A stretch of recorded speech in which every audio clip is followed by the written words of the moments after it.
In my previous video lecture, we talked about different coordinate system. We also saw the graphical pipeline. We have seen also that the graphic can be placed using vertices, edges, and surfaces. Today we will discuss the data structure of how the graphical data will be stored. We will also discuss the basic algorithms through which, if I have two vertices, I could form a line. We will discuss efficient line algorithms.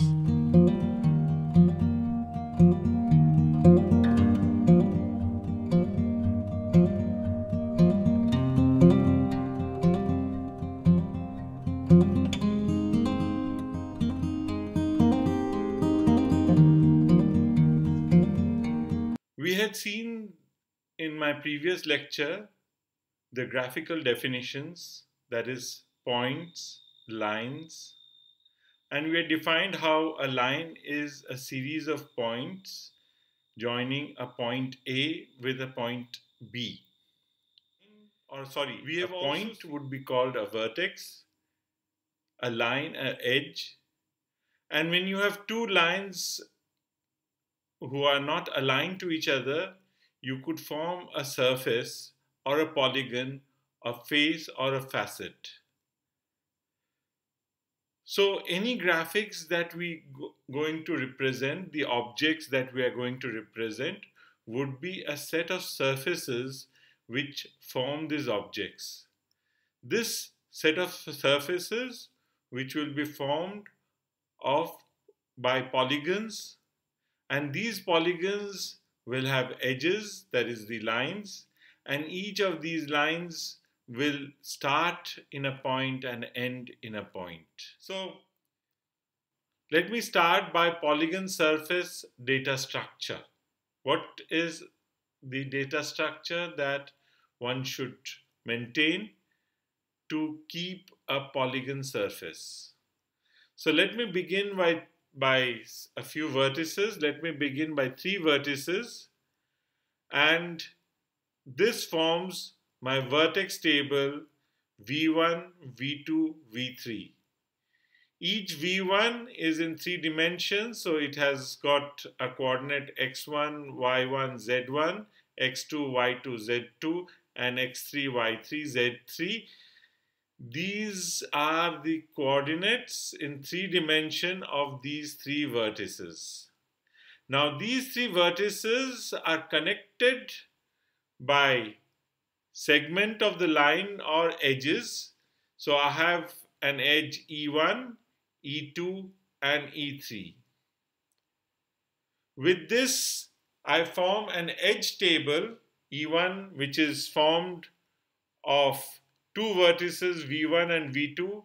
E2 is represented through V2 and V3, while E3 represents V3 and V1. This forms a triangle.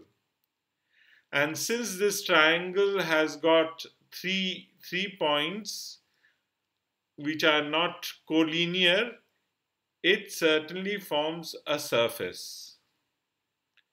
And so this surface we call as S1 and include this surface in the surface table, which is formed out of 3 vertices or the 3 edges E1, E2 and E3.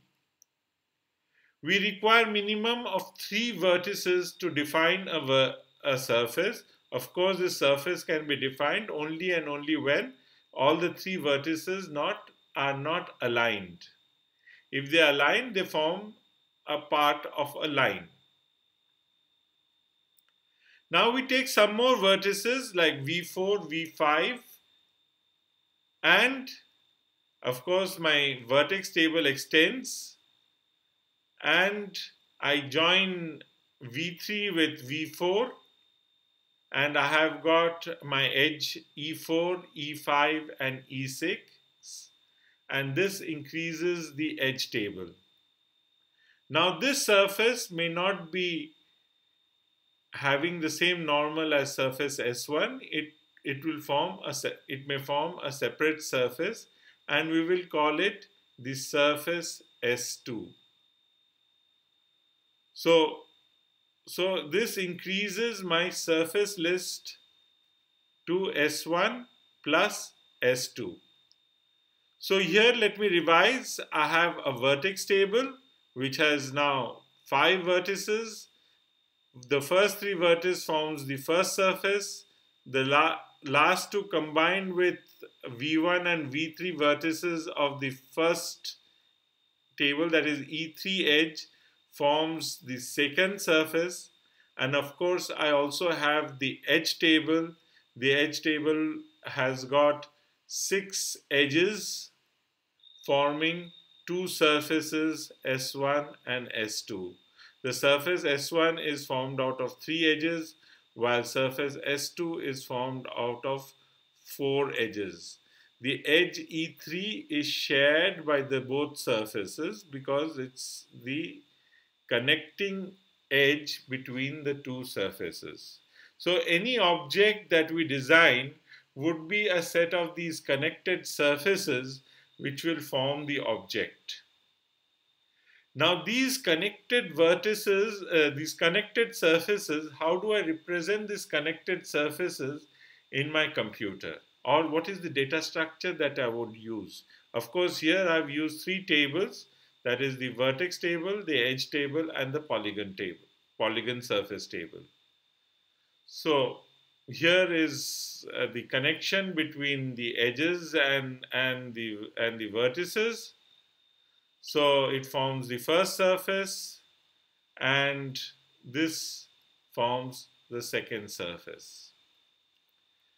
Now, as I said, I have a linked list, a vertex linked list, which contains the XYZ coordinates of my 6 vertices shown in the linked list below. Now these vertices are connected to form the edges. So here is my edge list, linked list, which has got E1, E2, E3, E4, E5, E6. And we see here E1 is formed of 2 edges which is connected with V1 and V2. E2 is connected with V2 and V3. E3 is connected again with V1 and V3. And E4 connects V3 with V4. And E5 connects V4 with V5. And E6 connects again V1 with V6. So this is the connection between the 2 linked lists, or the locations of each vertices. Now you see, if I change the XYZ coordinates of the vertex V1, V2 to V6, automatically the edges will get modified.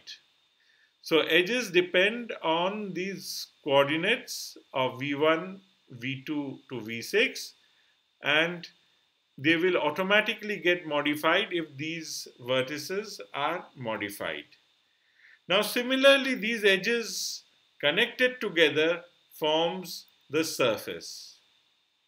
So here I have the surface linked list, which is 2 surfaces S1 and S2. Of course, these 2 surfaces are connected with some memory space. So I have got one linked list which is connecting E1, E2, E3, the addresses of these 3 edges. And of course, another link which is connecting E3, E4, E5, and E6, which forms the second surface. So here I have the first surface, the green surface, and here I have the blue surface, which is the second, that is S2 in the surface. So this gives me the data structure in which an object is stored, which of course above the surface would be a multiple surface which will define the object. I will have object 1, object 2, object 3, object 4, and these objects will be connected together to form the world which will have again multiple objects placed on the world axis. So I have, over this series of linked lists, I will have the object linked list, and above object linked list I'll have the world linked list, which will actually position these objects and tell me what is the transformation which needs to be done on the vertices. Please note the transformation of placing the object on the world coordinates will happen on the coordinates v1 to v6, and automatically the other linked list, which is a virtual linked list, gets modified, right?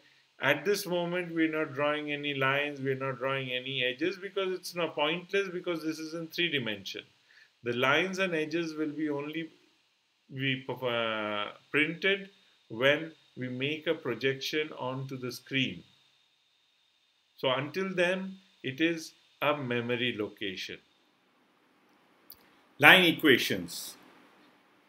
Let me put 2 axes, and the crosses show me the pixels of the screen. Now if I place 2 points, PA and PB, we can join these 2 points by an ideal line which is shown in red color.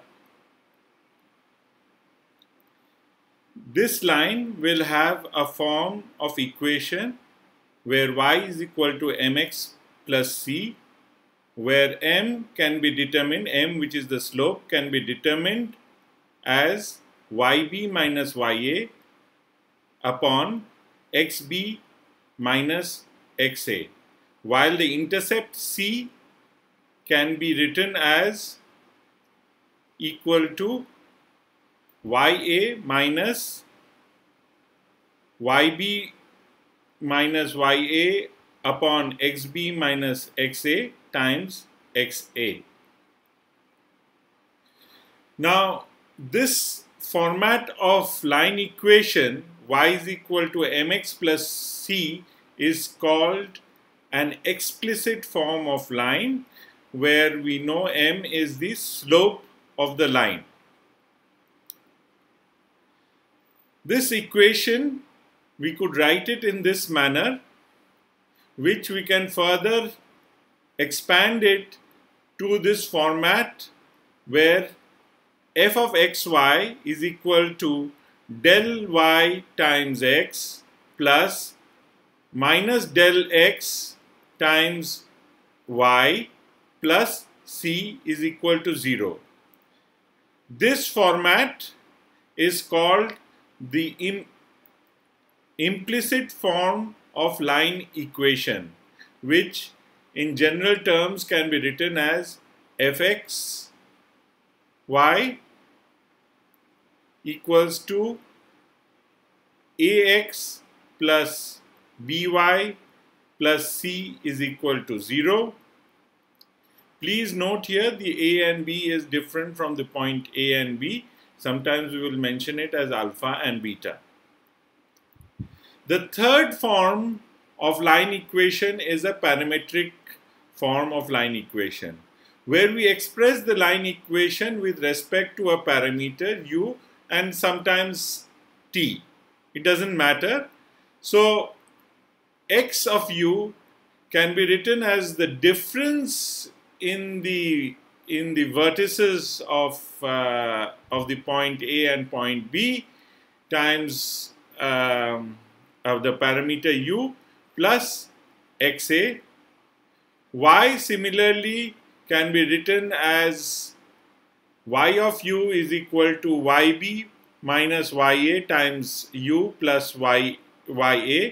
And in this parametric form of equation, we can write the equation in 3 dimensions.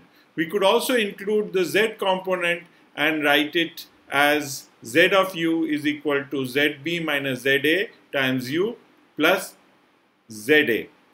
Now this set of equation, the advantage with this set of equation is that x is somewhat independent to y and independent to z.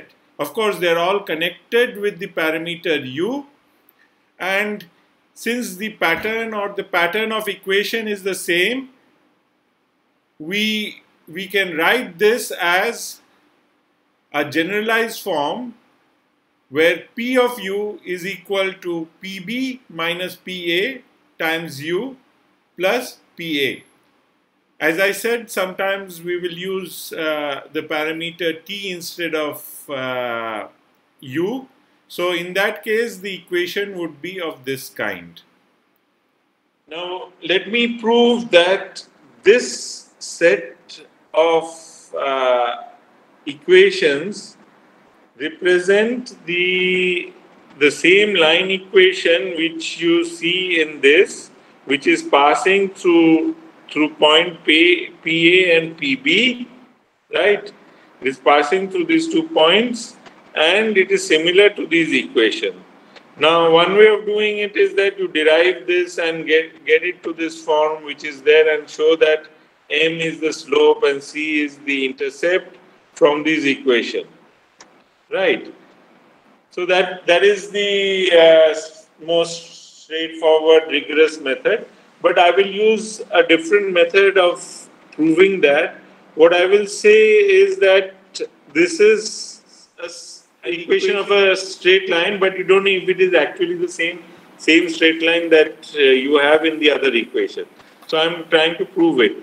The best way of proving is that if I can show that this set of equation is such that it passes through these 2 points PA and PB. If I can prove that, then I can say that this set of equation represents the other set of equation, right? So I need to prove, because this is an equation of line, but I don't know if it passes through those 2 points, because I know that when I fix 2 points, only one line can pass through these 2 points. So let me start proving it. So to start proving it, what I will do is that I will take u is equal to 0. So for u equals to 0, I have got x of 0 is equal to, since u is 0, so this will be equal to xa. Similarly, this component, the first component will be 0. So I will have y of 0, which will be equal to y of a, and z of 0 will be equal to z of a. So what I have done is that I have managed to pass it through the 0 point. Now, let me just tell you, these 3 equations can be written in a different format. Or if I want to generalize this equation, I could have written this independent of x, y, z as something like this. P of u, now P could be x, y, or z, is equal to PB minus PA times u plus PA. So in this case, P of 0 will be equal to PA, which means XA, YA, ZA, right? So I have proved that this set of line equation passes through one point, which is PA. Now if it passes through another point, that is PB, then obviously I can say that for this, I know that these 2 points are part of the line, and therefore it is the same line, because there is only one line can pass through two vertices of a line. Okay, So now what I will do is that I will take u is equal to 1. If u is equal to 1, I have got x of 1 is equal to xb. So yb, this is zb, and similarly I will have p of 1 is equal to eb. Right. So what I have shown here is that this parametric form of line passes through these 2 points, and therefore it is the same as the other two format. So this is an elegant way of proving the same thing but in a different way. Right. So what I have invoked is that I have invoked that it only and only one line can pass, and therefore, if these two are line equations are superimposed. So let us now move on. How do I draw a line? Of course, most of the time we'll discuss about drawing line in 2 dimensions because our screens are 2 dimensions and lines are going to be drawn in 2 dimensions.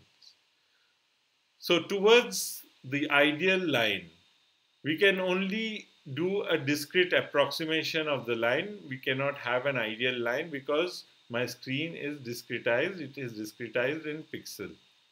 Illuminate pixels as close to the truth path as possible. Consider bi-level display only. Pixels are either lit or not lit. So I will talk about a binary display where I have a pixel which is part of the line or not part of the line. So here it shows me an ideal line which is shown in the blue color, and over which I print my pixel which is shown as circles, black circles, and you see here this black circles changing, and I have this that forms my line which is closest to the ideal line, but this is constrained by the screen resolution. So what is an ideal line?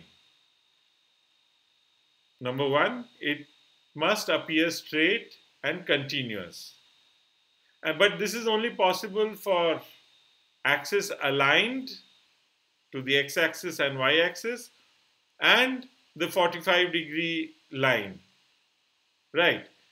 But of course, the 45-degree line again will depend on the width of the pixel, which will keep varying. The squares will look like corners, and it will not be as continuous as the vertical and horizontal lines, but nevertheless, it would be better than other lines.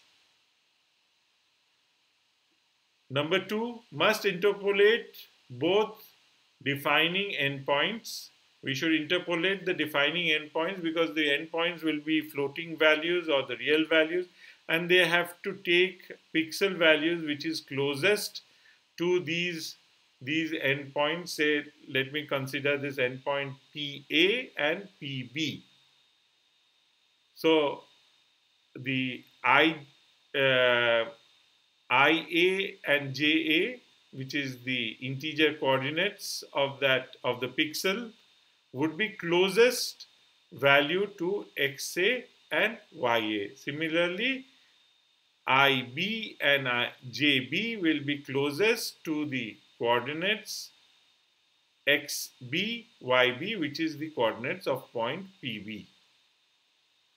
Next, must have uniform density and intensity, consistent within a line and over all lines. Now, what about anti-aliasing? We will come to this later on. This is basically depends on the sampling rate, since we are sampling the data, and of course, due to sampling, there is an error which crops up in the data due to the sampling process, and if it is because of the Nyquist limit, it is possible that the line may not look continuous, And to make it continuous, we need to anti-alias it. It becomes aliased, and we need to anti-alias it. We will see anti-aliasing in our next lecture. Must be efficient and drawn quickly, because we are going to draw a lot of lines. As you see that here we described two surfaces, and two surfaces had about 6 edges. So we may have count a lot of surfaces to describe a single object or multiple objects. Now each object will have many lines to draw, and therefore each line that we draw should be efficiently drawn. What I mean by efficiency is that I should not color the same pixel twice. That is, I'm wasting my computational time by coloring the same pixel twice. In the same way, I should not also leave gaps between the pixels. The line should look continuous, and it is possible that I may miss out pixels in the middle and the line may look like a set of dots, not a continuous line. But then what we require is that all the pixels should be connected to each other diagonally, or one of the 8 neighbors of a pixel. If we take a square pixel, it will have 8 neighbors, and at least one of the 8 neighbors should be also part of the line, so that I have a continuous line. Well, now I have got these 3 format of line, and now I need to plot a line in the domain. So as I said, I have got my, let me take the first equation. My m was equal to delta y upon delta x, right? Now supposing, let me take a value, and I will change x by 1, right? So, but before I change x by 1, what I will do is that I'll start by choosing a value of an integer value between them. So the integer value between them would be in this manner. I will choose x of 0 is equal to xa, which implies that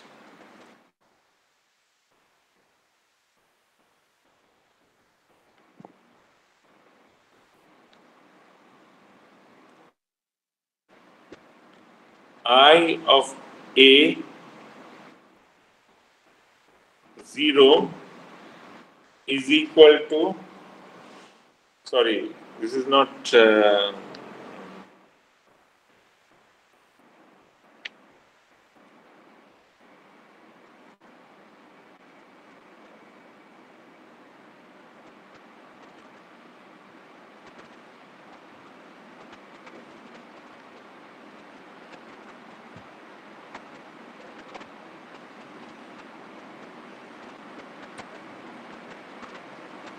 int of xa plus 0.5.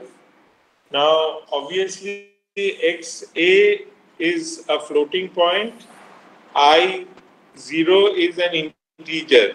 Why do I convert it to an integer? Because I know that my screen is quantized as pixels, and therefore this has to be the number of pixels. So basically, if x will tell me basically the coordinates in pixels, but a floating point coordinate, and that has to be rounded off to the closest integer.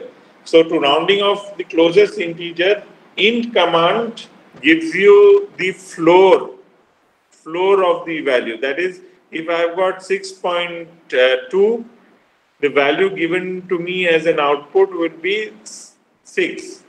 If I have 6.3, it will still give me 6. If I have got 6.5, it will give me 6. 6.7, it will still give me 6.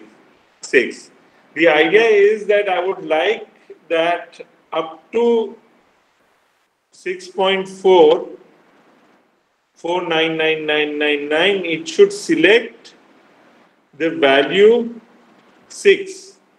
But moment it becomes 6.5 and above, it should automatically transform the thing into the higher number, that is 7. So moment I add 0.5 to it, this is 0.5.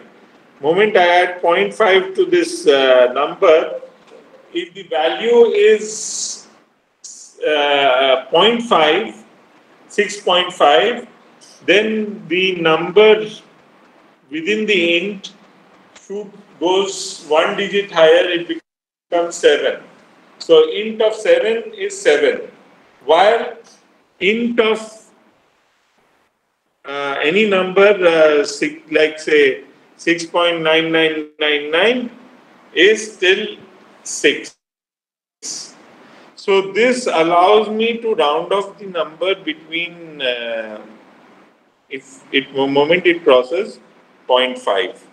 Okay, so this is my rounding off, and this I would also call this as equal to IA,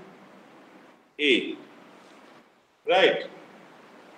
And obviously I will vary my my values. So I will be varying x in this format. So x of 1 will be equal to x of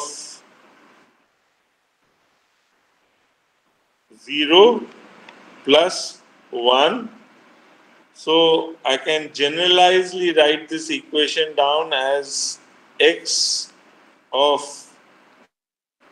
I plus 1 is equal to x of I plus 1. Right.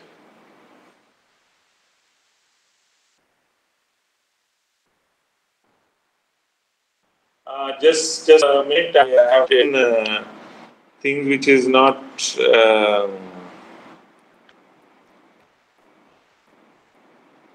let me rewrite this equation now. It should be, I can't use I because I've chosen I here already. So I will have to write this as x of k plus 1 is equal to x of k plus 1. Right.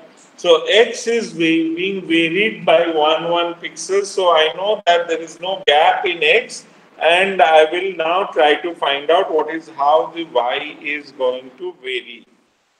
Right. So how will the y vary? So the y I know that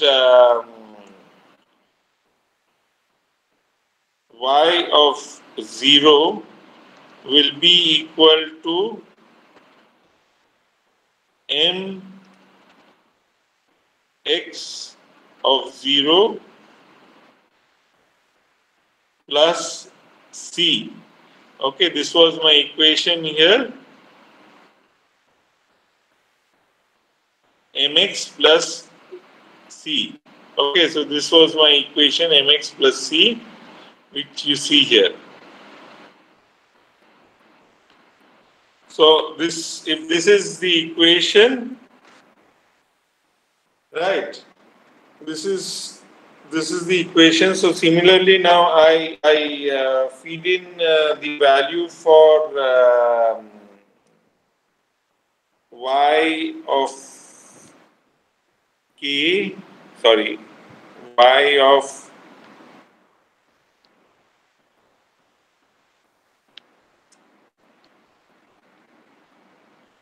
k plus 1 is equal to m times x of k plus 1 plus c.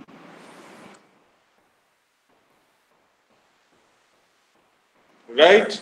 Now I know that this is the equation, so this I will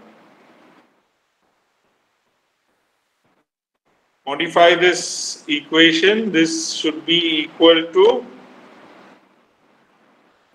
here I'm bringing the m out, so I will have m times x of k plus c plus m, right? Which I can write is equal to, see this part is equal to y of k. So which is equal to y of k plus m. Right? So I have got these two equations, and through these two equations I can now find out the write a code to determine the x of k plus 1 is equal to x of k plus 1, where x of 0 is equal to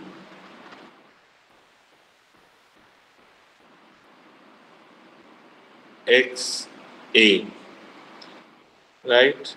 And my y of k plus 1 is equal to y of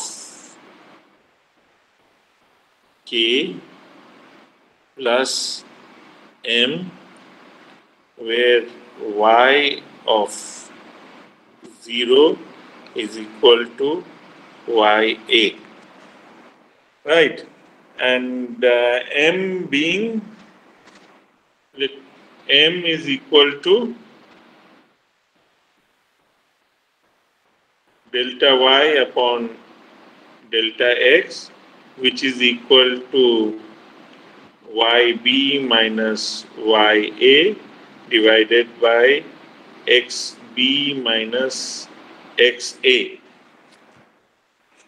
Right? So I have got this set of equations. Now what I can do is that I can try and write a mathematical function or program to solve this problem. So I will I'll write this thing, and then I say for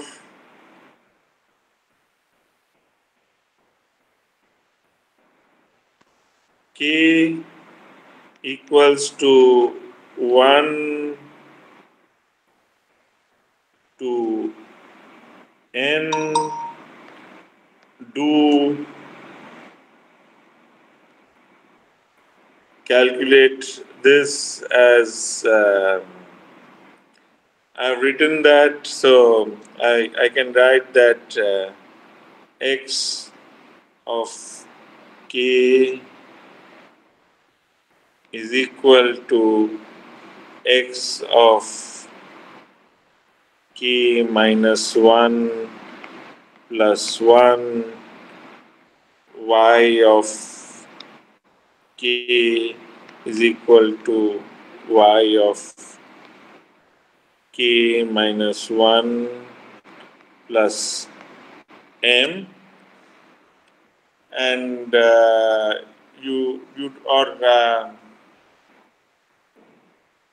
or instead of using a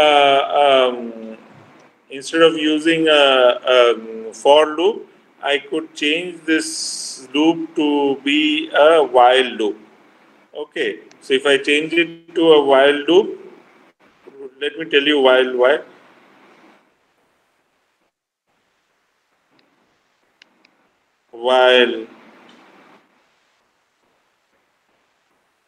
I can say x of k, I can define earlier k is equal to 1. Okay, while x of k is less than or equal to xb, do, right? So this opens up this loop I of k. Of course, I've already determined I of 0 outside. Okay, so I of k is equal to int of x k plus 0.5 and j of k is equal to int of y of k plus 0.5. Right. So I have these two equation, and of course I need to increment k. So k is equal to k plus 1. Right. So this would be my loop. Right. And obviously I have done that. So if I want to reduce on the computation. Now instead of this, I could have written this in this manner. I could have written this as I of k equals to I of k minus 1 plus 1. While I have already defined, I should define in my earlier case. I should define also this quantity I of 0 is equal to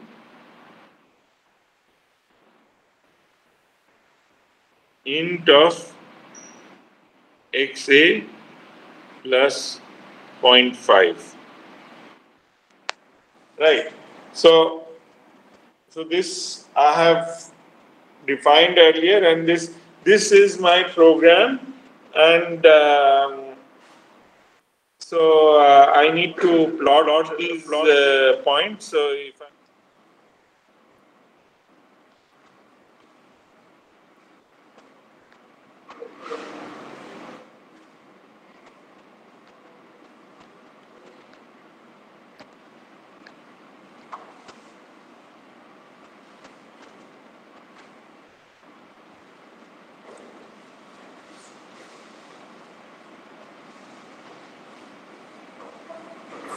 So this would be my program in trying to solve do this equation, right?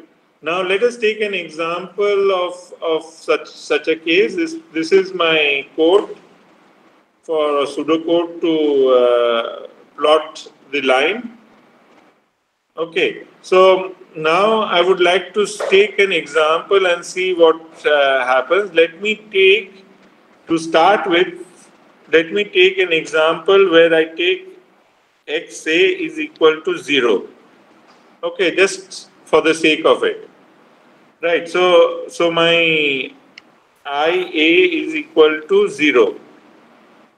Right, so and I have chosen M is equal to 0.5.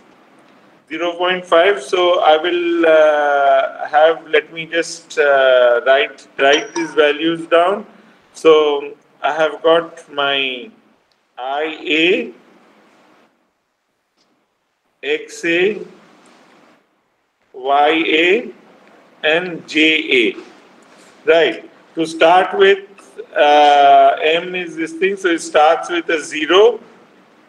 So this is 0, 0, and what will be Y? Okay. So I need to define YA. Let me take YA as equal to, say,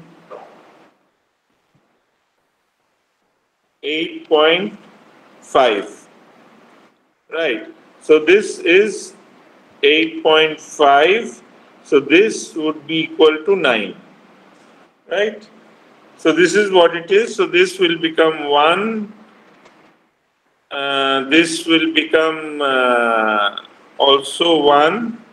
This will become plus M. So 8.5 plus 1 will become 9.0. So this will remain 9. Right? This will be, if this becomes 2, this becomes 2, this will become 9.5, this will become 10. See, just a minute here, this is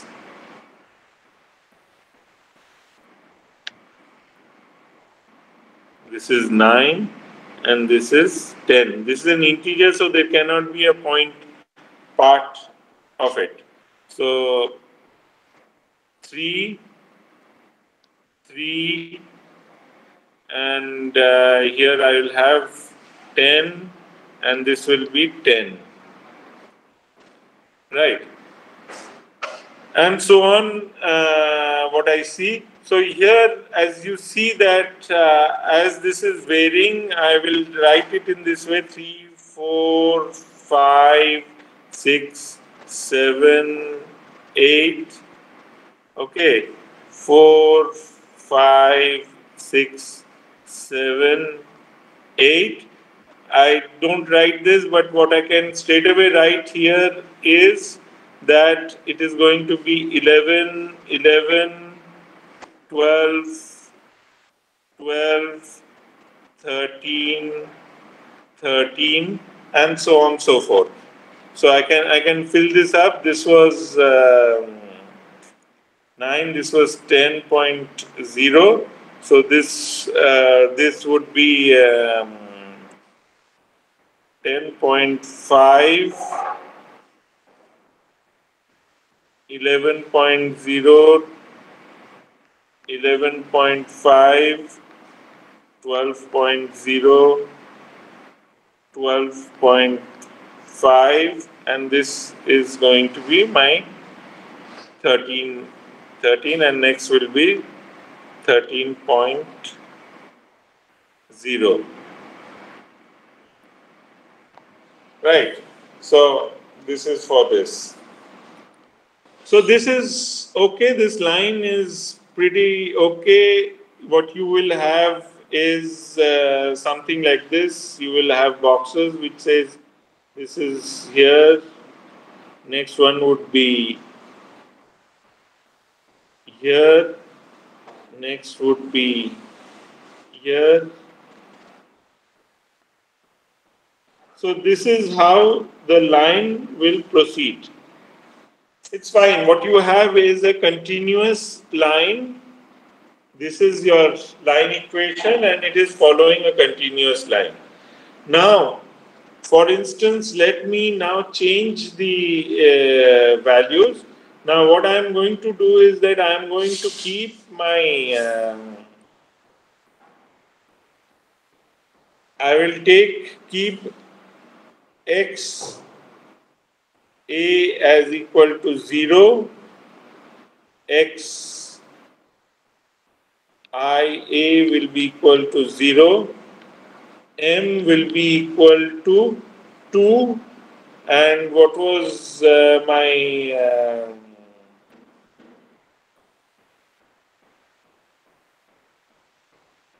what was my y? My y was 8.5. So my YA is equal to, sorry,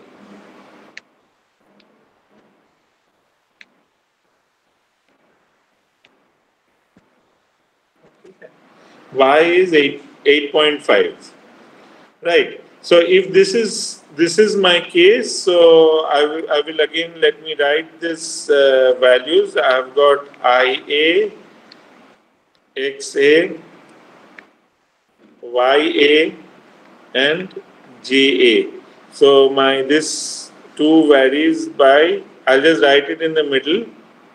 1, 2, 3, 4, 5, 6, 7, 8, 9, for instance. Now, for this, I know m is equal to 2. So what will I have to begin with? This is, sorry, 0. So this is my, this was I of k. Then I have x of k.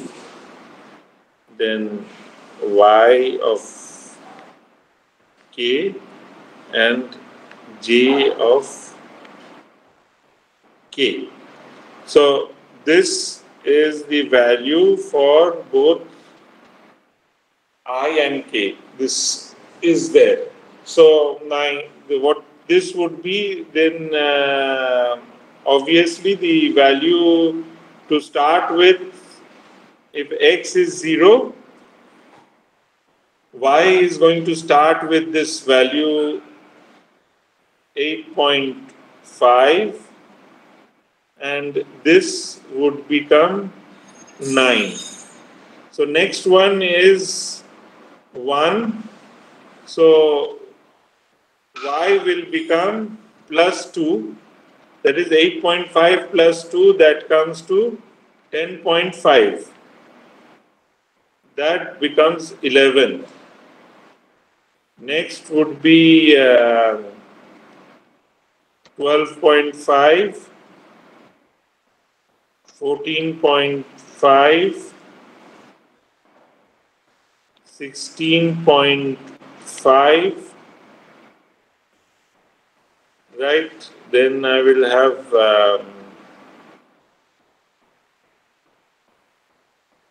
18.5, 20.5. So what will I have here? I'll have 11, then next I will have 13, 15, 17, 19, 21, and it will continue as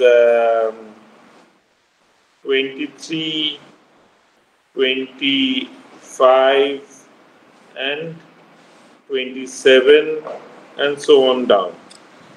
So what you see here, let me just plot. So the supposing my first pixel is colored here. Okay. So this is my 9th row pixel, and this is my 0th row in X. Okay. This is my first pixel. The next pixel would be at 11. So it won't be at 10, but it will be at 11. So I will have this. Next would be here. Sorry.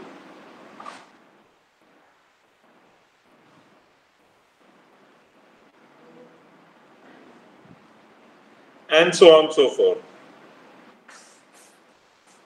What you see here is that there are gaps. This is not producing a line which is the way I would like it to have. Right? So then I will say that this can be improved by taking varying x not by 1 but by 0.5. Right? So I vary x by 0.5 and do this problem, then it is fine. Right, but then if I go back to my this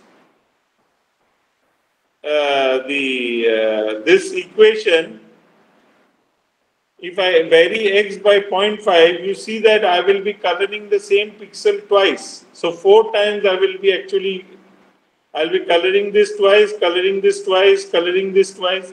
So effectively, I will be actually doing waste of time, means I'm trying to color a pixel which is already colored. Just check it out. If I change the value of here, instead of varying by,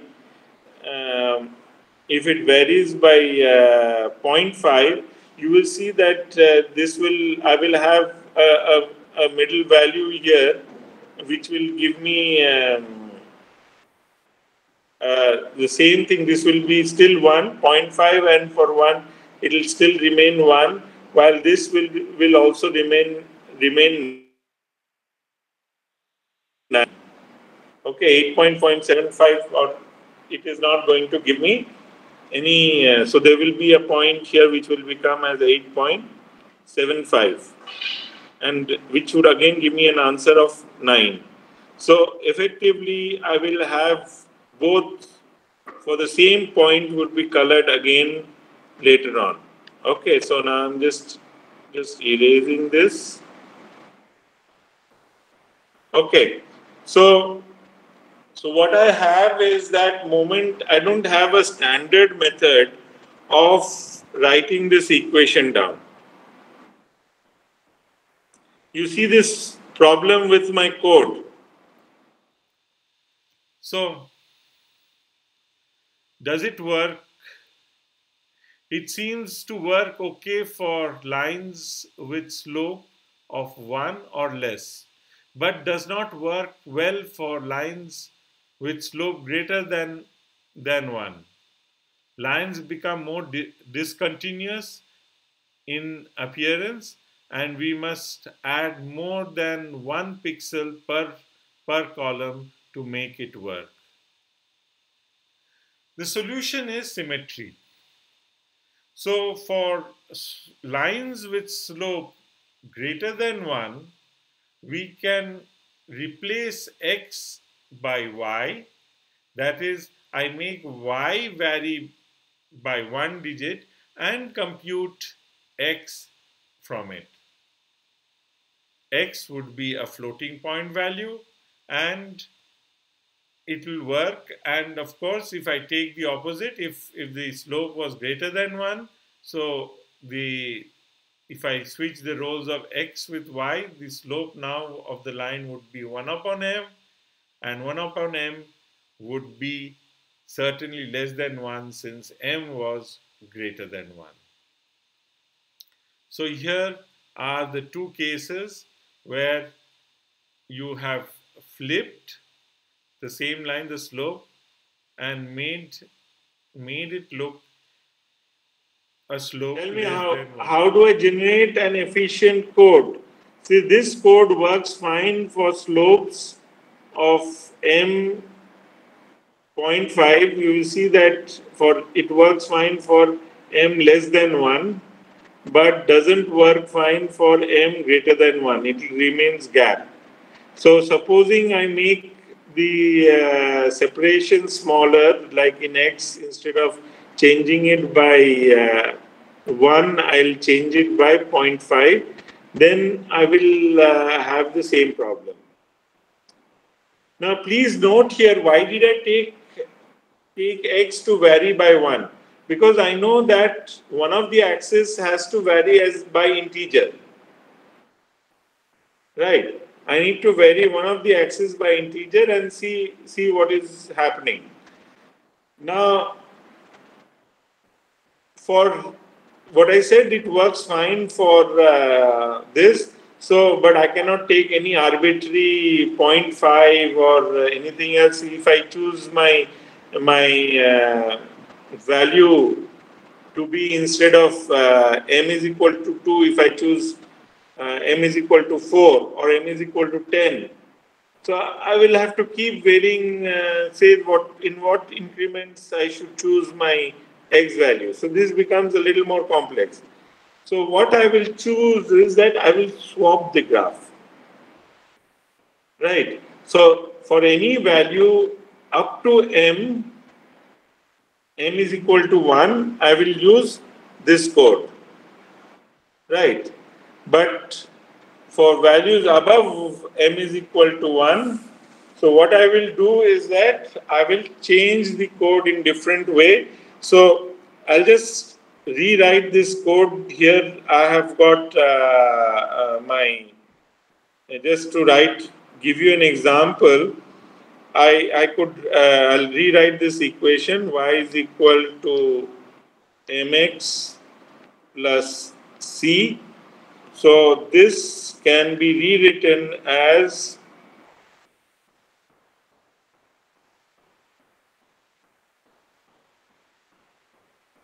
x is equal to 1 upon m y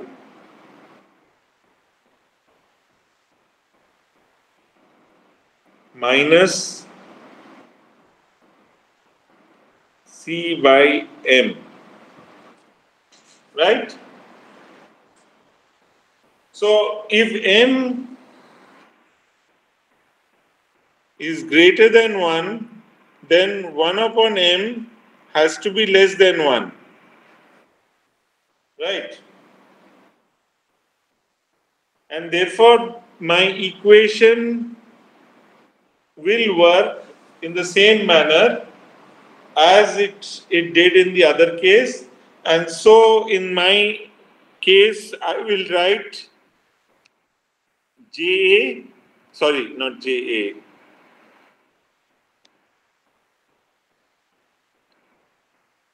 I'll write J of K, then Y of K, X of K, and I of K. Now for the same above equation, what I will start with is the same thing. So I start with 8.5, which is 9. So this is 9, and this is say 8.5. Okay. So let me take this J varying. So J will start, this is for K is equal to 0. So K varies from 0, 1, 2, 3, 4, 5. So this will vary as 9, 10, 11, 12, 13, 14. Right. This will vary as this. So I'm not writing this down. So this is same as writing this as 9.5, 10.5, 11.5, 12.5, and 13.5. Now x would be what? X to start with was 0. Okay. The next quantity would be 1 upon m. So 1 upon m is equal to 1 by 2, which is equal to 0.5. Right. So this would become 0.5. So this will be 0, 1. This will become, next again it will add 0.5. So this will become 1, 0. This will remain 0. This one will become 1.5. This will become 2. Then 2.0 will remain 2. And 2. And then I'll have 2.5, which will give me 3. Then I've got 3.0, which will again give me 3, and then 3.5, which will give me 4. So effectively, I will have a similar equation, and now in this case, what I see is that my x value is, my y value is changing in the same way, and I will have my x value. So if I plot 0th value, right, next would be my two values, two values, two values.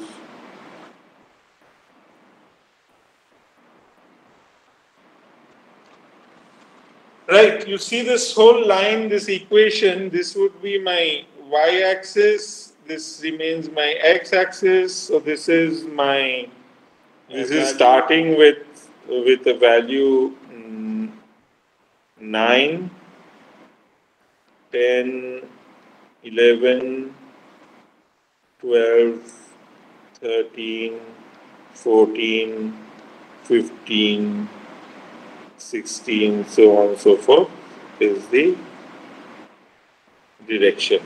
And while this is varying as 1, sorry, this is starting with 0, 0, 1, 2, 3, 4, 5. Right. So now what I have done is that I've swapped x with y and then done this equation. So how do I do this in a single elegant code? Any idea? Roshni, tell me. What I have discussed is that I have done a variation, so I need to write a different while loop and I need to write a separate code. So I have got two codes, two subroutines. The while loop will be 2, and I will have to make a choice either to enter one of this while loop or enter the other while loop.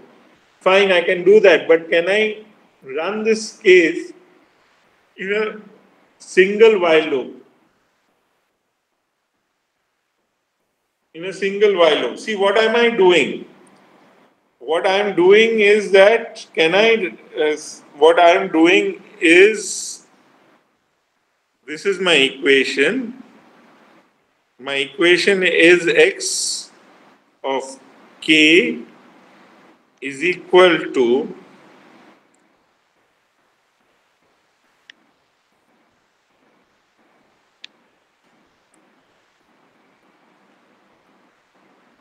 x of k minus 1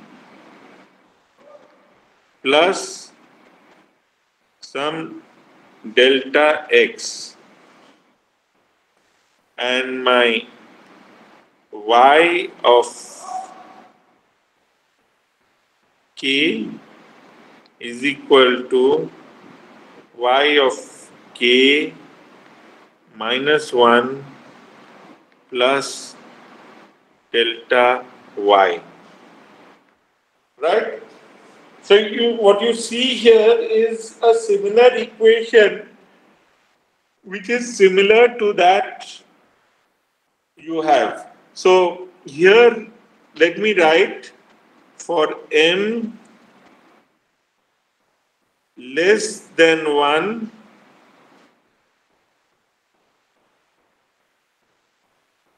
delta x is equal to 1 and delta y is equal to m.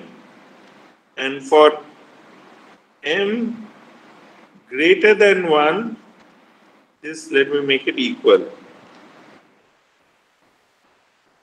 Delta x is equal to 1 by m and delta y is equal to 1.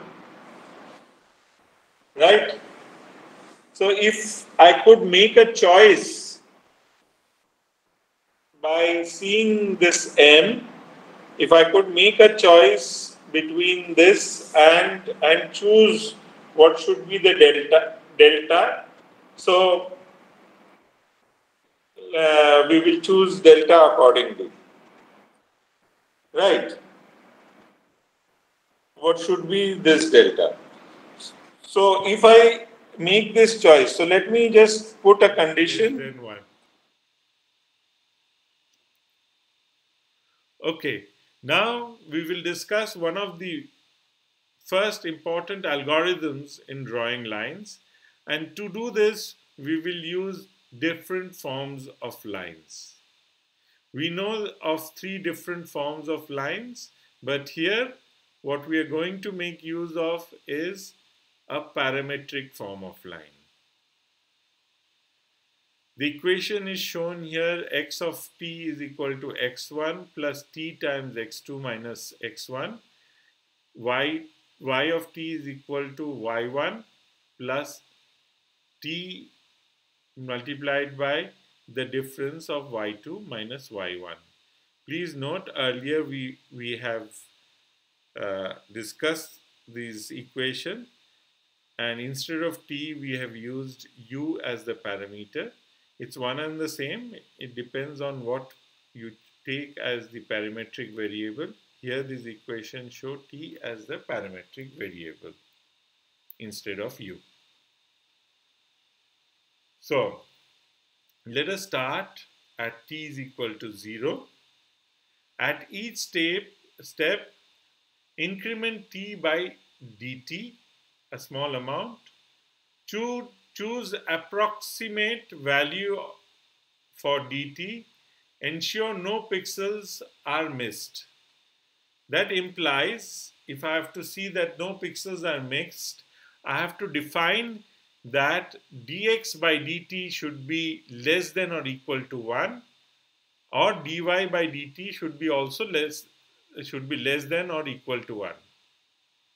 So what we choose is that we choose dt to be maximum of dx and dy. So if it is maximum, say supposing dy is greater than dx, that is slope more than 1, then I choose dt is equal to dy.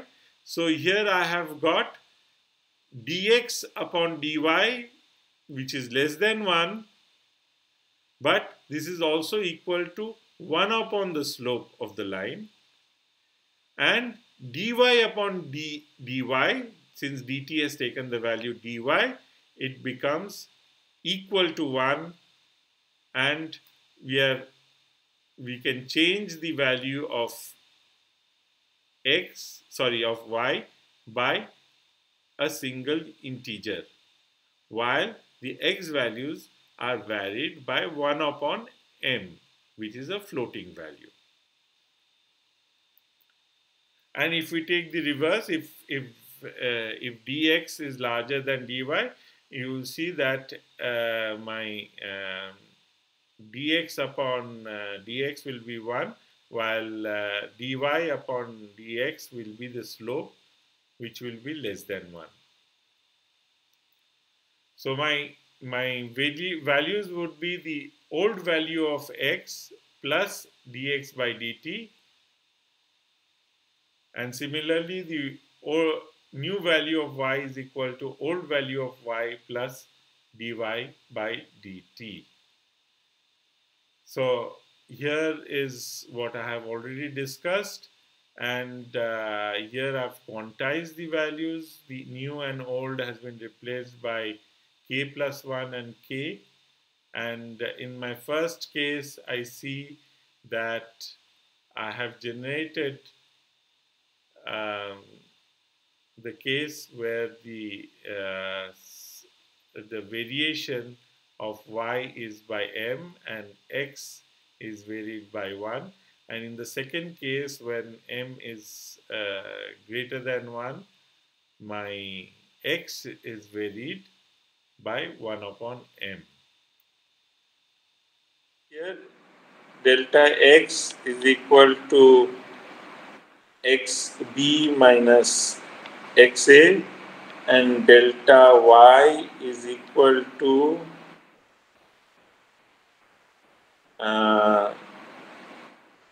yb minus ya. So if this is the case, so if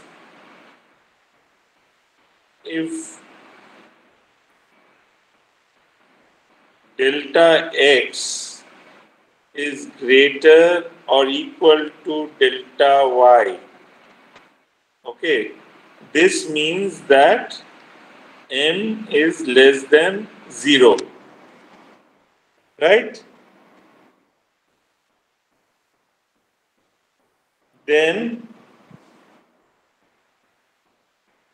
delta is equal to delta x. Else, the opposite condition, that is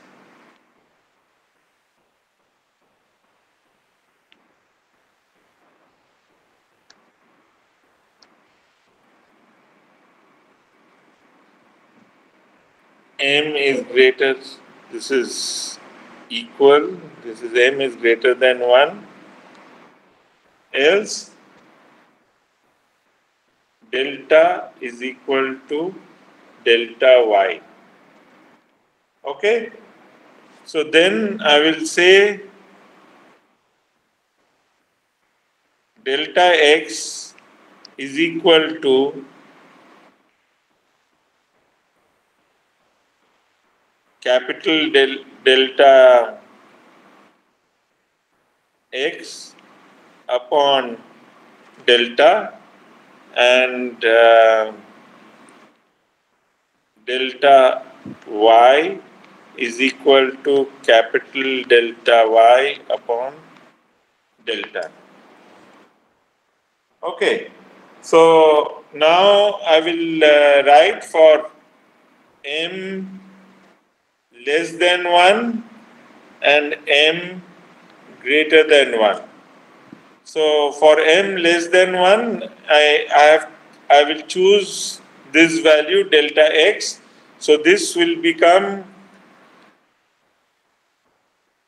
equal to delta x by delta x, which is equal to 1, and this will be delta y by delta x, which is equal to m. While here this will be equal to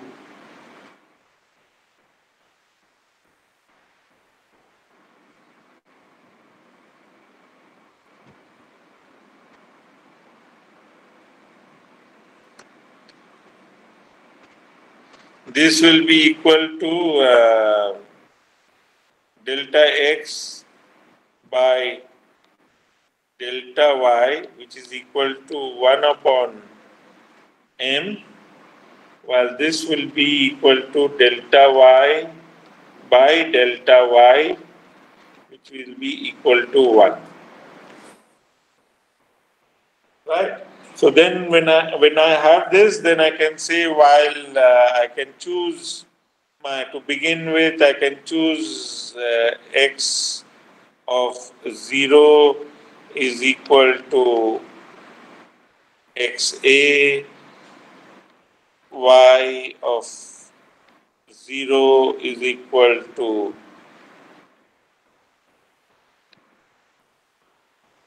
ya. So, and to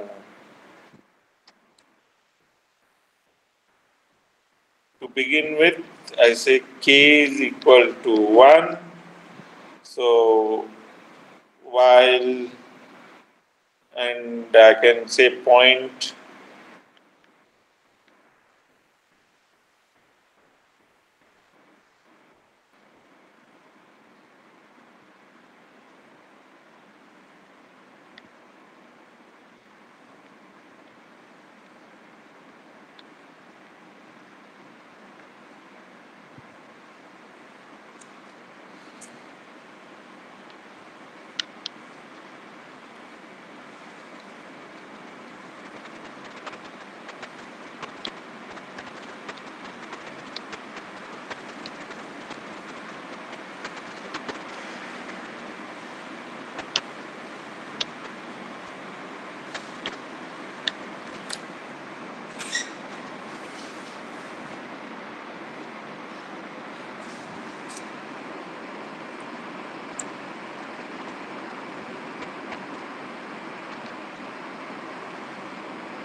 x of k is equal to x of k minus 1 plus delta x and x.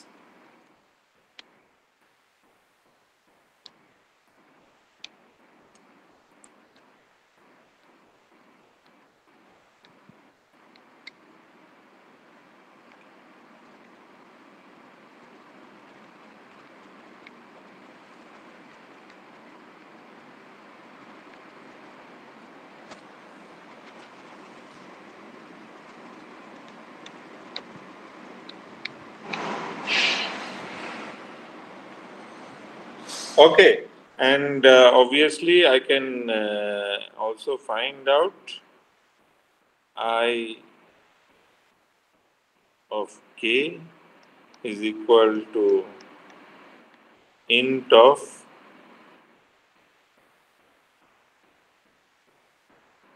x k plus 0.5 j of k is equal to int of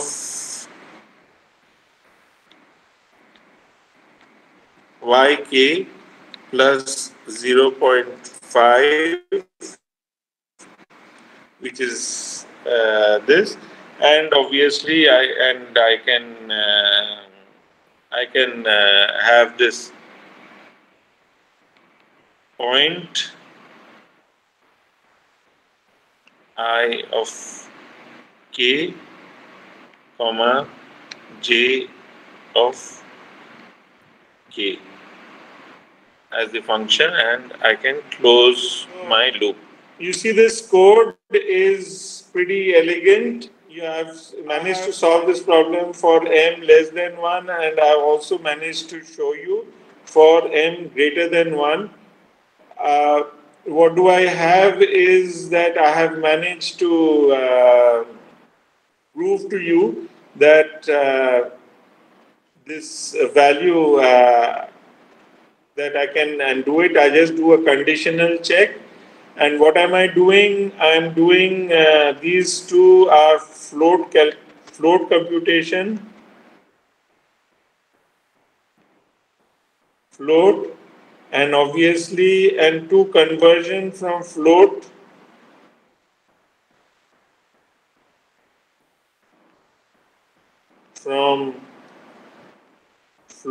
to int. So in my loop, I will have and one int computation. Here, this is an int computation.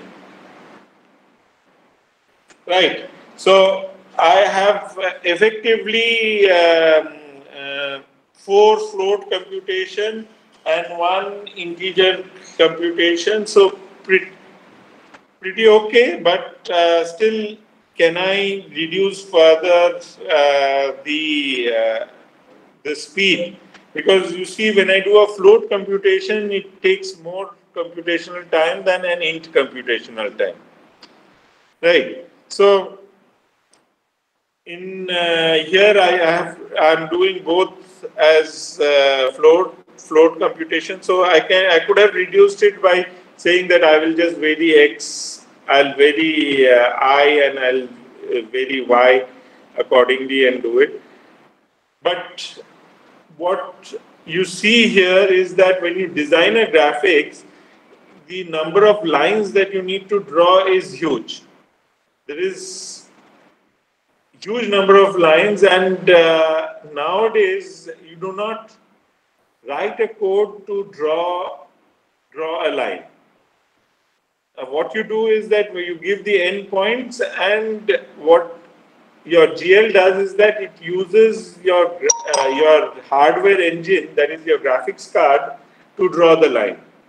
So the line algorithm which we are studying, this algorithm is known as the DDA line algorithm.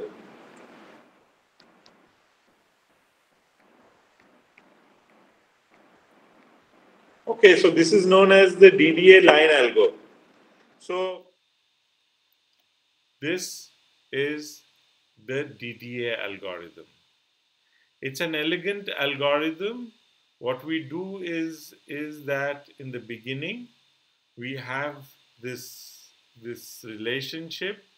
If absolute value of dx is greater than absolute value of dy, then steps, that is t in my variable, is equal to absolute value of dx.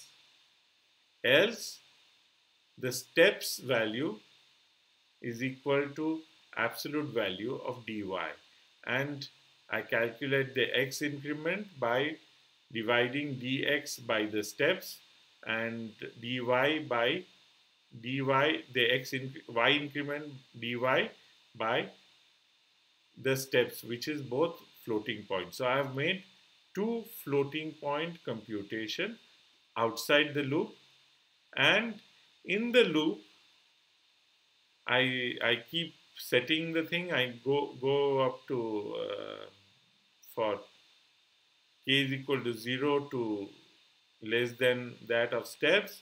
I keep increasing x by doing plus x increment plus y increment, and I set a pixel by rounding them x and y.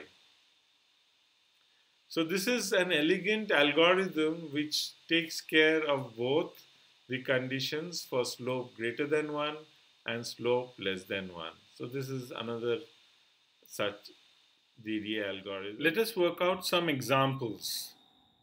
Here I have a screen which has been divided into small squares, and these squares can be described as quantized pixels. And let us set up an axis in this, and assuming that I have my central pixel here as my initial pixel PA, and I have drawn the slopes +1, -1, and so on and so forth. So let us begin by my first point PA and the second point being PB. So here I have the line which is shown as a red line, and this has a slope between +∞ to 2. Next we take a line which has a slope between 2 and 1.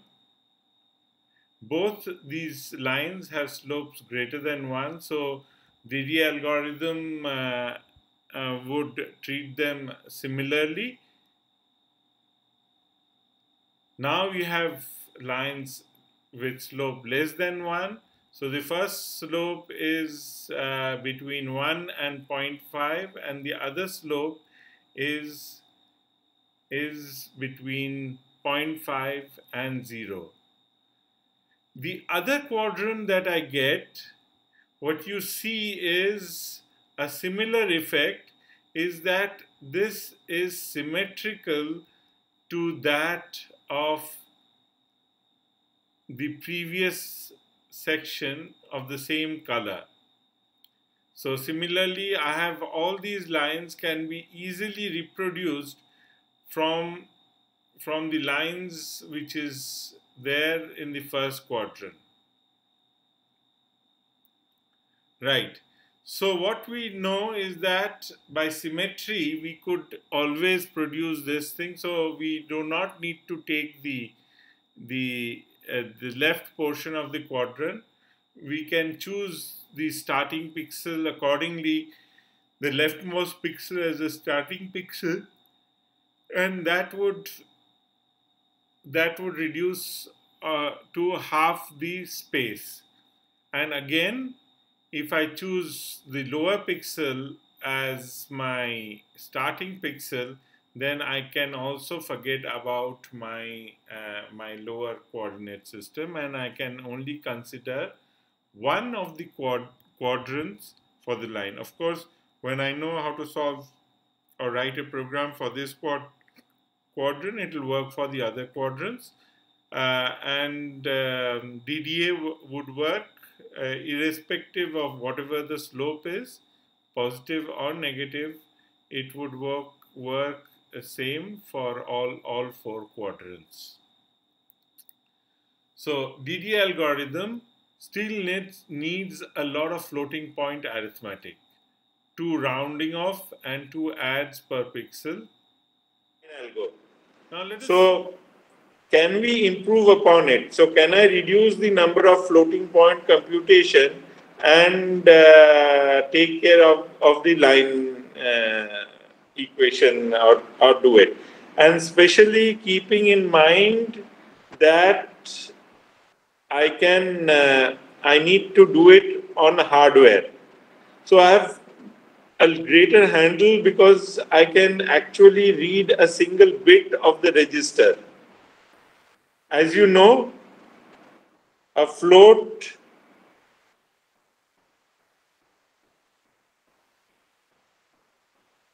FLAU, float, let me drop this out.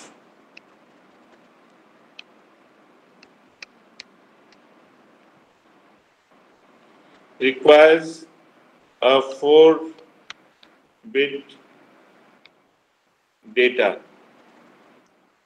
Float requires a 4-bit data, and normally what you have is that the most significant bit of the data of a float or an integer is the most significant bit. See, supposing I have this number stored and the most significant bit, if it is equal to 1, number is negative, and equals to 0, number is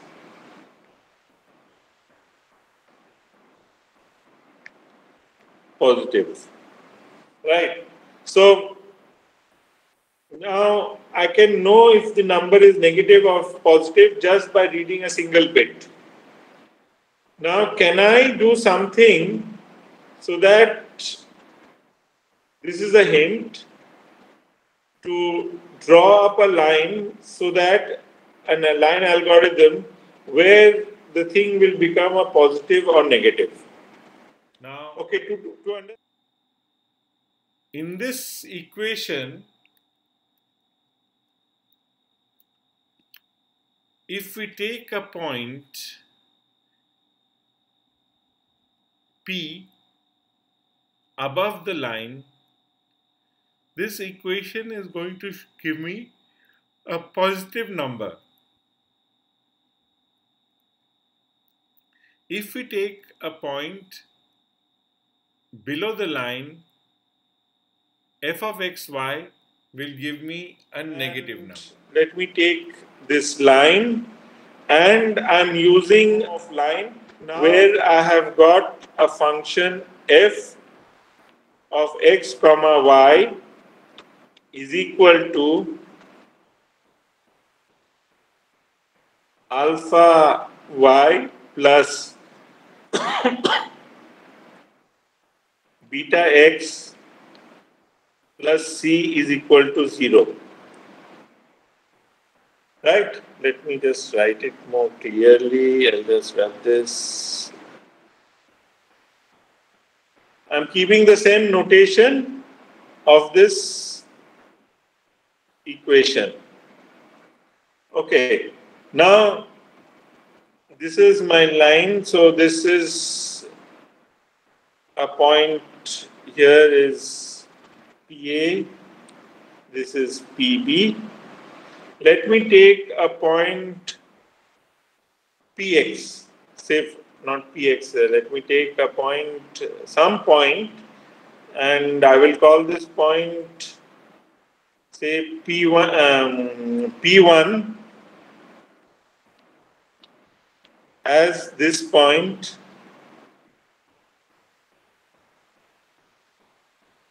P2 as this point, and P0, a point on the line, as P0. Now, one of you can tell me, by feeding in these points, what can you tell about the sign of fxy for the point P1 or for the point P2? How is it different from point P1 will be different from point P2? I know that if I feed in point P0 as x and y, I know that this is alpha y0 plus beta x0 plus c is equal to 0. This I know because the point exists on the line. Now for this quantity, what I have is that we could have taken a point just above here, just for the sake of studying, we can take this. So what I have said is that the x component remains the same. What changes, the y component increases. Right? You suddenly have the y component which is increased, so this value will be different. Okay, this equation will have an additional term, and this equation for f of x1 comma y1 will actually be written as a difference of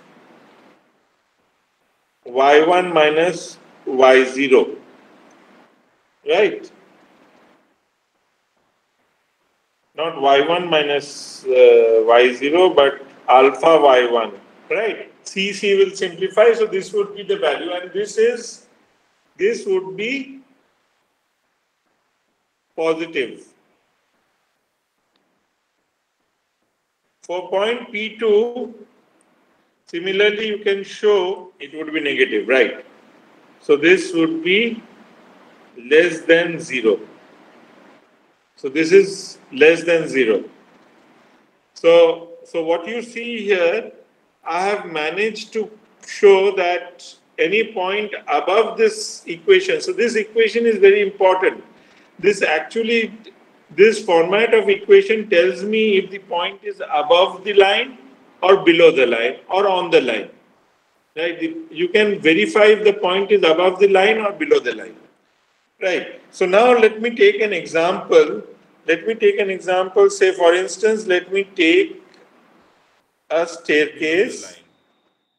So here I have a person climbing stairs, and what you see is that the person is trying to move forward, but is restrained from the steps.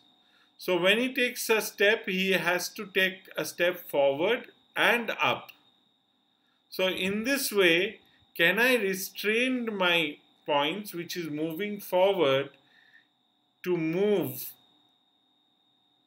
upwards only when it finds a restraint by the line, that is, it is moving if the point moves across the line, across the ideal line. So here is the same equation. What you see is for different slopes, you will have the same thing will work fine as this person climbing steeper and steeper stairs.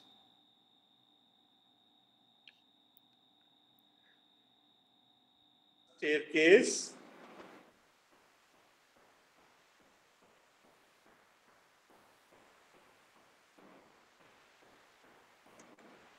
Something like this. So this is my stairs that I have taken, and I would like to move, and assume that this is my each is my one position that I will move.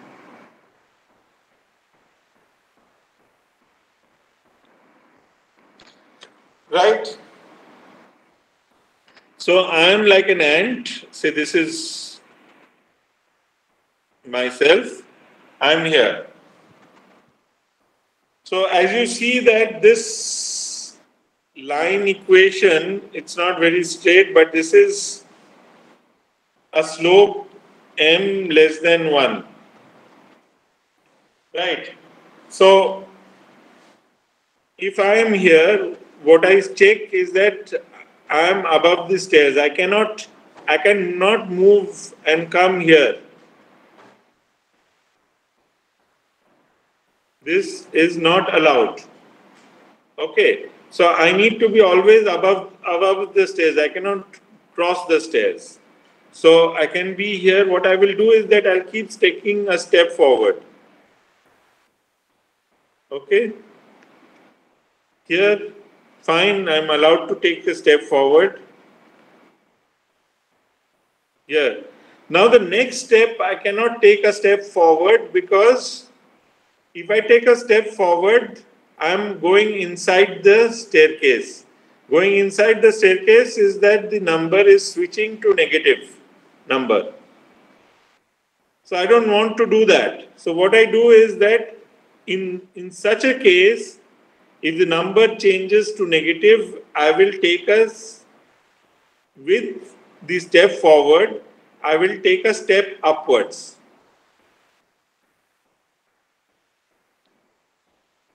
Right? I can come here. Again, I try to take a step forward. I cannot take a step forward, so I need to take both the steps, step forward and step upwards. And that's how I reach this location here. And of course, I can move here. I can move here. It's not going to change. Now I need to take an upward step. So each time here, I take an up step. Here I take an up step. And here I will have to take an up step. So again here, up step. So choosing, so I need to do, what I need to do is that I check each time I put the new values of my x and y. So what am I doing is that I'm just changing my x. So again I have got x of k is equal to x of k minus 1 plus 1, and I check the value. I check the value for which I will have an equation. If I keep the same value, I'll check the equation value f of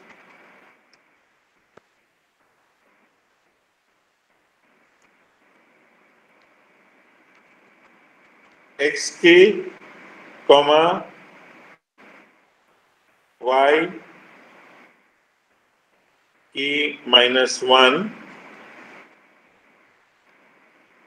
is less than 0. I'll check this. If yes, then y of k is equal to y of k minus 1 plus 1.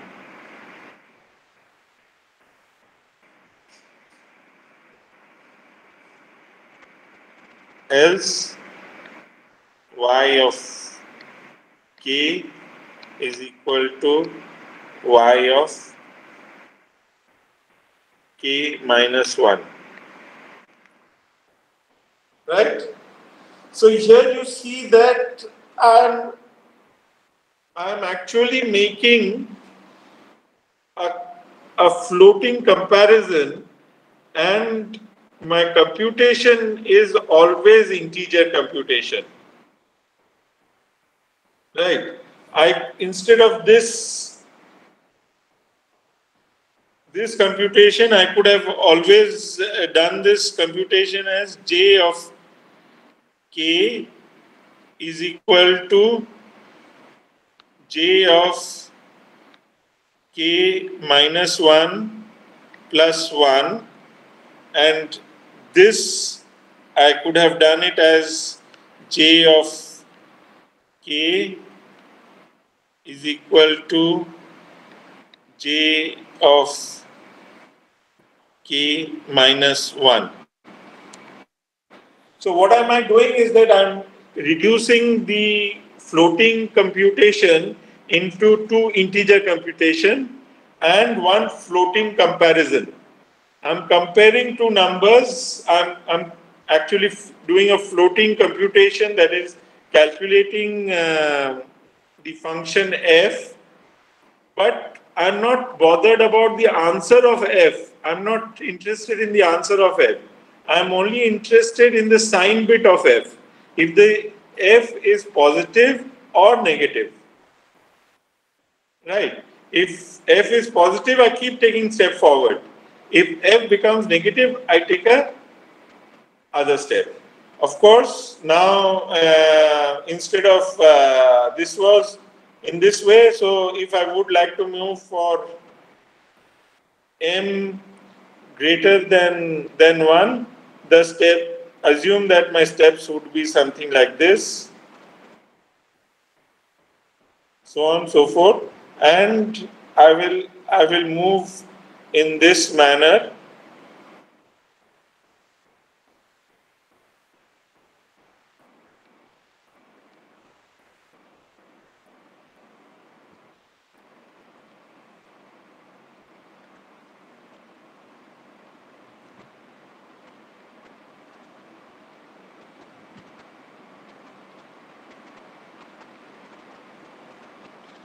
Right. Now let us take 2 points, again PA and PB, and a line which joins PA and PB. The ideal line is shown by this red line. I take a pixel which is just the integer above PA or the closest to PA, shown as a black dot. Now this black dot tries to move forward, and each time it moves forward, it checks by feeding this value into the implicit equation. We check the sign of the value of x fxy for that specific point. So in this case, the point is above the line. The next case, still the point is above the line. But if I take the next step, the point goes below the line and it becomes negative.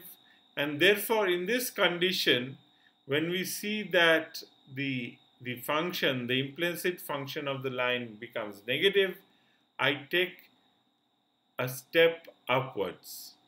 So it's not that I'm taking just a step forward, but I'm also taking a step upwards. If I continue for the next part, again it is still within above the reach of the line, but the next point that I take step forward becomes negative. So in this case, what I do, if it becomes negative, as I keep taking steps forward, I need to take a step upwards. So this is my next point. And if I continue, again, now I get a negative point and I need to move upwards to secure a correct point. And if I continue, again I have cross the edge. I do not cross by moving upwards, and with this forms the method in which I can find the line.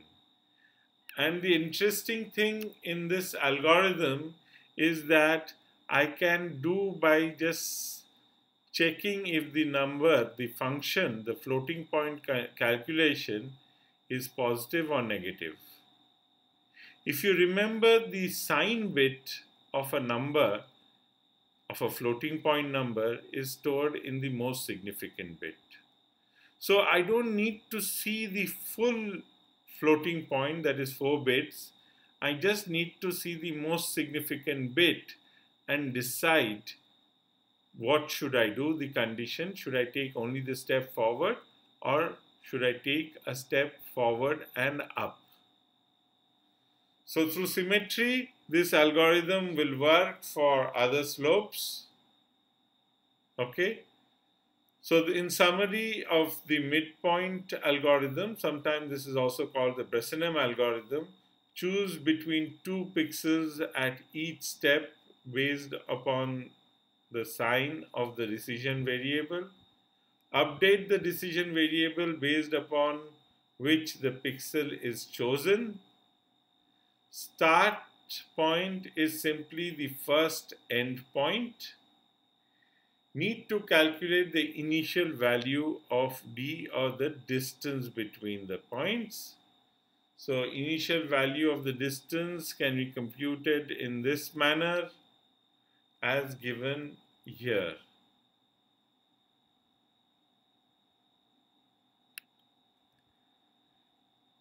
This brings us to the Bresenham algorithm as shown here.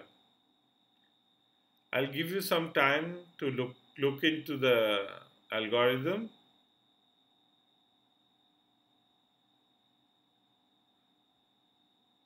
Now let us move forward. Now, is Bresenham the end? Can we improve upon the speed more than that of Bresenham? Can we do some process in which we can improve upon the speed of drawing a line further? So there is an algorithm proposed by Xiaolin Wu. It's a two-step algorithm, and it says it uses templates. Now, by using templates, it tries to determine 2 steps ahead, rather than moving each step one at a time like that was done for the Bresenham algorithm.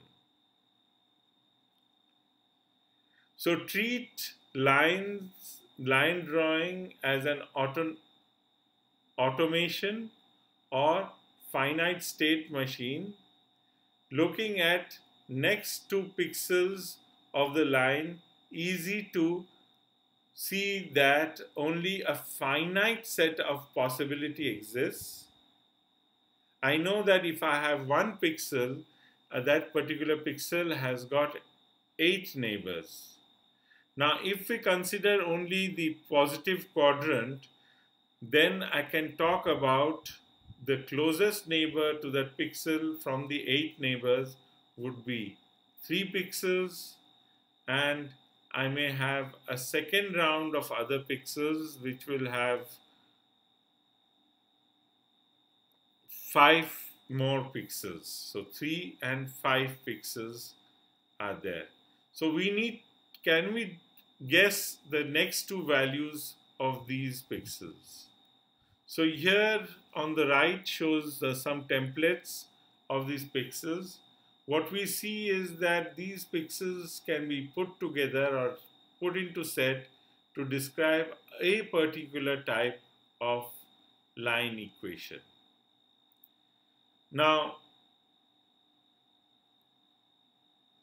here we have for different slopes, and we will be taking only the positive quadrant to describe our Bresenham algorithm. Oh, sorry, the modification from Bresenham algorithm by Wu. So to begin with, this is my axis, and let us choose my initial pixel. Now to this initial pixel, I will have 3 pixels which is closest to this pixels. So if a positive slope line exists, so I need to make a choice between 3 pixels as shown in this figure. This is pixel 1, pixel 2 and pixel 3. The next layer is having 1, 2, 3, 4, 5 pixels. Now let us take a line with a slope m equals to 0.5. Now if m is equal to 0.5, or that is a slope, a low slope, or in fact let us take a line which falls with a slope less than 0.5. So in that case I can describe the line either by eliminating 2 more pixels beside the initial pixel. So this is a possibility, the first possibility. The second possibility is 2 pixels remain in the same queue, the third pixel is moved upwards. Or the 2 other pixels are moved upwards. So the combination of these three sets of equation will produce lines with slope between 0 and 0.5. Please note that the slope within the restricted slope, there will be very less or a minimal number of sets. In this case, there are 3 sets for this. So similarly, if I take the next slope, that is slope between 0.5 and 1, right? And in this case, I will have this as an option where the slope is efficiently equals to 1, but it could take a value less than 1. So I can have this condition also to represent my line of slope between 1 and 0.5. So these are the 3 options again of formation of the line. And this is for taking slope between 1 and 2. So I will have this as same as that of the slope is equal to 1. This will be a little higher, so this will be again slope between 1 and 2, and this is again the third option of a slope between 1 and 2.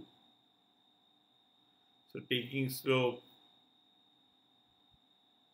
greater or equal to m, I will have this condition, and this is the straight upward line.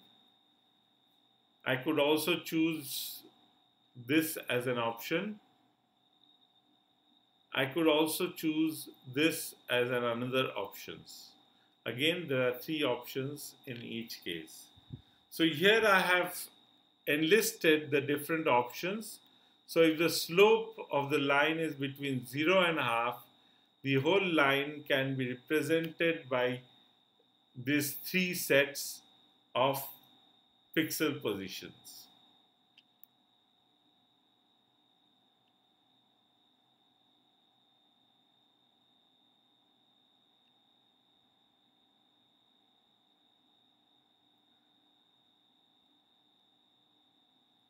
Now, what I observe here is if I take the first slope, that is 0 to half, I see that the first 2 have identical second pixel. So when I'm going to my second pixel, I still can't make out where should the third pixel go. But instead of the second pixel being beside the first pixel, it took a different turn and was one step upward. In that case, if the slope is between these two values, the only choice of the third pixel is shown here. Now, here in this case, what we can do in this template matching is that we can, for some cases, we can move faster by coloring the 2 pixels at a time to produce the line. So similarly, this is what you see, a similar move between these two. I cannot make out, but if I take the third set, it is unique, it is different from the other two sets. So if this does not match, the third set should match. So similarly here I have for slope between 1 and 2, these are the two cases which is close to each other, while you need to work more for the central region, point. Similarly here I have got two cases which is having similar slopes. Now the advantage of Bresenham algorithm is that you can use it to draw a circle. So if now I can write the equation of a circle in the same implicit format as shown here, where xc and yc, sorry, there is a mistake here. This should have been yc and xc. These are two-dimensional coordinates. So in that case, I'll have two options where I have got d nu, which is moving forward and upwards, while d nu is equal to d old 2xp plus 3, it is moving only in the x direction. So I have this equation of the line, and I know that if for any x and y is inside the circle boundary, it will have the function f of circle will have a negative value, while if it is a point on the circle, it will have a value equal to 0. And again, if the point is outside the circle, so in that case, it is out and you cannot, it will be greater than 0. So these are some of the equations through which you can derive the algorithm for doing a circle. But I would like all of you to read and see if you can write a code related to this.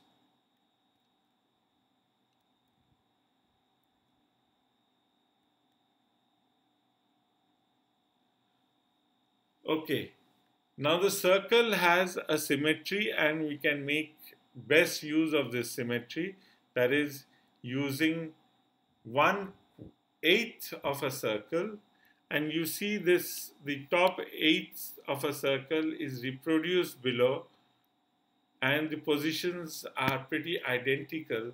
So what you need to find out the position for 1/8 of the circle, and the rest can be extrapolated. So if I have a circle and this is the positive quadrant, I can generate other quadrants in the same manner. And so first, to begin with, I draw all the coordinates up, and my positive region will give me two sections, that is 1 and 2. Please note that for section 1, the slope is more than 1, while in the section 2 the slope is less than 1. So if I continue the same figure on the other side,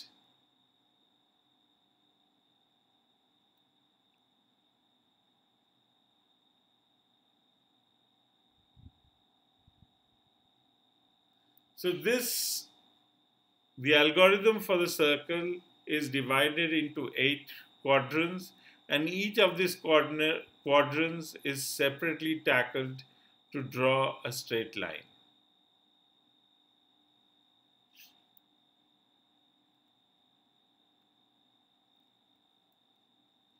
So summary of the line drawing so far. So explicit form of line that influence efficient, difficult to control. Parametric form of line expresses line in terms of parameters, that is using the DD algorithm. And I have the implicit form of line, only need to test for sides of the line. Bresenham algorithm is one of them and can be drawn, and we can use it to draw a circle. This image shows you a graph with multiple lines.